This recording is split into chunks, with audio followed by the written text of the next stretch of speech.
Welcome भाई लोग। तो कहानी की शुरुआत करते ही हम जोसेफ नाम के शख्स को देखते हैं जो कि अपनी फैमिली के साथ हंसी खुशी से जिंदगी बिता रहा था। लेकिन इसकी जिंदगी में आने वाला था एक बहुचिक्का मोड़, क्योंकि एक रात को जोसेफ अपनी वाइफ और अपने बच्चे के साथ सो रहा था।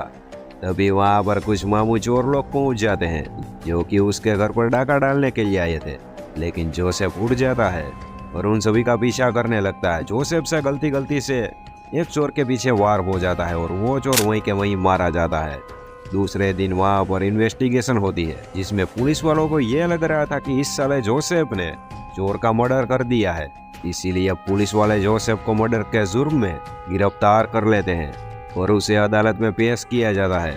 अदालत ने उसे 3 साल की सजा घोषित कर दी थी। इसीलिए हमारा जोसेफ बुरी तरह से फंस चुका था और वो 3 सालों के लिए जेल के सलाखों के पीछे, शॉर्ट में कहूँ तो उसकी बुरी तरह से वाट लग चुकी थी। वह लोग जोसेफ जेल में बैठे बैठे सारे हथकंडे आजमा लेता है। वो वकील हायर करता है और अपने थोड़े से कॉन्टेक्ट का इस्तेमाल करता है, लेकिन वो इस मर्डर के जुर्म से रिहा नहीं हो सकता था। वो जैसे तैसे करके 3 सालों की सजा खत्म कर लेता है।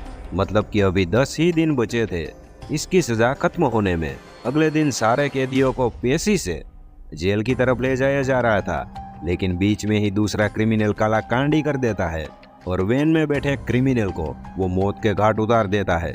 वहां पर थोड़ी सी अफरा तफरी मच जाती है। पुलिस वाले सिचुएशन को किसी भी तरह से हैंडल करते हैं, लेकिन जिस हथियार से क्रिमिनल का खून हुआ था वो हथियार जोसेफ की सीट के नीचे मिला था। जेल में भी जोसेफ के साथ इन्वेस्टिगेशन होती है और बातचीत होती है जिसमें जोसेफ कहता है कि सब लोग मैंने कुछ भी नहीं किया रे बाबा, मैंने कुछ भी नहीं किया, मुझे जाने दो, मैंने पहले वाला मर्डर भी नहीं किया और दूसरे वाला मर्डर भी मैंने नहीं किया। लेकिन पुलिस वाले यहाँ पर जोसेफ की एक भी बात नहीं सुनते और उसे वापस 18 सालों की कैद की सजा हो जाती है। अभी भाई लोग मूवी के इस मोड़ पर आता है डेढ़ सानी ट्विस्ट, क्योंकि जेल में एक ऑफिसर था जो कि पूरी जेल की हैंडलिंग करता था।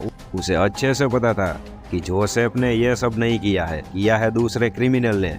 लेकिन जिस क्रिमिनल ने मर्डर किया है वो जेल में दबदबा बनाए हुए था और जेल में मौजूद सारे क्रिमिनल उससे डरते थे। इसीलिए कोई भी क्रिमिनल या जोसेफ उसके खिलाफ गवाही देना नहीं चाहता था। पुलिस वाला जोसेफ के ऊपर प्रेशर डालता है कि तू साले सच बता दे, मैं तुझे रिहा कर दूंगा। लेकिन भाई लोग यहाँ पर जोसेफ को अपनी और अपनी फैमिली की किसी की भी जान को खतरे में नहीं डालना था। इसीलिए वो ऑफिसर की बात नहीं मानता। इसीलिए वो ऑफिसर को साफ साफ मना कर देता है कि मैं ऐसी वैसी कोई भी काली करतूत नहीं करूंगा। जोसेफ की ये बात सुनकर वो साला मामू पुलिस वाला भी थोड़ा सा चक्कर खा चुका था और वो आए दिन मतलब कि रोज ही जोसेफ के ऊपर बुरी तरह से टॉर्चर करता था। टॉर्चर मतलब कि भाई लोग आप लोग देख भी नहीं सकते ऐसा टॉर्चर, बिल्कुल बुरी तरह से बकवास टॉर्चर करता था। लेकिन हमारा जोसेफ भी मामू आइटम था। अभी एक दिन पुलिस वाले को ये बात पसंद नहीं आती, इसीलिए वो जोसेफ को सिस्टमिक तरीके से मार डालना चाहता था। वो जोसेफ और उसका जेल में एक साथी दोस्त था उसे यार्ड में बुलाता है और जेल के सारे सीसीटीवी कैमरा को वो बंद कर देता है। अभी यहाँ पर भाई लोग पुलिस वालों का मकसद मैं आपको बता देता हूँ कि वो जोसेफ के दोस्त पर वार करता और यार्ड का दरवाजा खोल देता। जोसेफ जैसे ही वहां से भागने की कोशिश करता तो पुलिस वालों का एक ऑफिसर जोसेफ को गोली मारकर बुरी तरह से वहीं के वहीं मार डालता। लेकिन यहाँ पर भी एक ट्विस्ट आता है भाई लोग, क्योंकि पुलिस वालों में भी एक अच्छा पुलिस वाला था जो कि उस जेल का प्यून था। वो चुपके से आकर जेल के सारे सीसीटीवी कैमरा ऑन कर देता है। जैसे ही वो बुरा पुलिस वाला जोसेफ के दोस्त पर वार करता है तो जोसेफ का दोस्त भी 1.5 सणी आइटम वो उसको पुलिस वाले को वहीं का वहीं मार के खाक कर देता है। और ऊपर से सीसीटीवी कैमरा ऑन थे, इसीलिए बुरे पुलिस वालों का दोस्त भी चाहकर भी वहीं पर किसी को भी गोली नहीं मार सकता था। और यहाँ पर यह बात थोड़ी सी ठंडी पड़ जाती है। अभी यहाँ पर यह सारी कालाकांडी वाली हरकत जेल का जो मेन ऑफिसर था उसे पड़ चुकी थी और उसे थोड़ा सा दुख भी हो चुका था कि साले मेरे से नीचे नीचे मामूली छपरी आइटम है ऑफिसर, ये क्रिमिनल के साथ ऐसा वैसा व्यवहार करते हैं।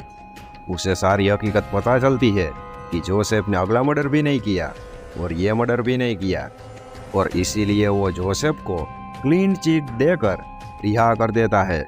जोसेफ भाई लोग यहाँ पर रिहा तो हो चुका था, लेकिन जोसेफ ने 8 साल ऐसे ही बर्बाद हो चुके थे, क्योंकि ना ही वो उसने कोई गलत काम किया था और ना ही कोई मर्डर किया था।